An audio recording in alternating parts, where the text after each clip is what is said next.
পল্লী কবি জসিমউদ্দিনের ৪৯তম প্রয়াণ দিবস আজ ১৪ই মার্চ। এই দিনে তিনি মৃত্যুবরণ করেন।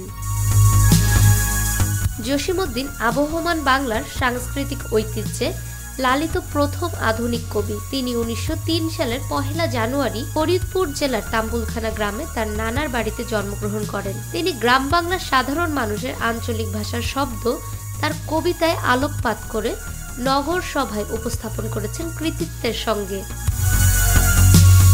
বাংলা সাহিত্যে পল্লী কবি উপাধিতে ভূষিত জসিমউদ্দিন এমনই এক ব্যক্তিত্ব, যিনি আবহমান বাংলার সাংস্কৃতিক ঐতিহ্যে লালিত প্রথম এবং পূর্ণাঙ্গ আধুনিক কবি।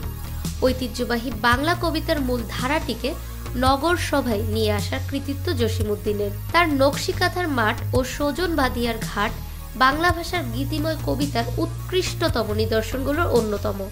তার কবিতা বিভিন্ন ভাষায় অনুদিত হয়েছে। গায়ের লোকের দৃষ্টিতে গ্রাম্য জীবন এবং পরিবেশ প্রকৃতি ফুটিয়ে তোলার জন্য জসিমউদ্দিন বিশেষভাবে পরিচিত। তার এই সুখ্যাতি তাকে পল্লী কবি উপাধি এনে দিয়েছে। তার কাব্যের গঠন প্রণালী এবং বিষয়বস্তু পাঠককে বাংলা লোক সাহিত্যের প্রগাঢ় আচ্ছাদন এনে দেয়। কবি জসিমউদ্দিনের গ্রন্থের মধ্যে রয়েছে রাখালি, রঙ্গিলা নায়ের মাঝি, বোবা কাহিনী, বাঙালি হাসির গল্প। তার রচিত নকশিকাঁথার মাঠ কাব্যগ্রন্থকে তার শ্রেষ্ঠ শিল্পকর্ম হিসেবে বিবেচনা করা হয়। এই কাব্যগ্রন্থটি বিশ্বের ৩৩টি ভাষায় অনুদিত হয়েছে। শুধু তাই নয়, তিনি যখন বিএ ক্লাসের ছাত্র তখনই তার রচিত কবর কবিতাটি নবম শ্রেণীর পাঠ্যপুস্তকে অন্তর্ভুক্ত করা হয়েছিল।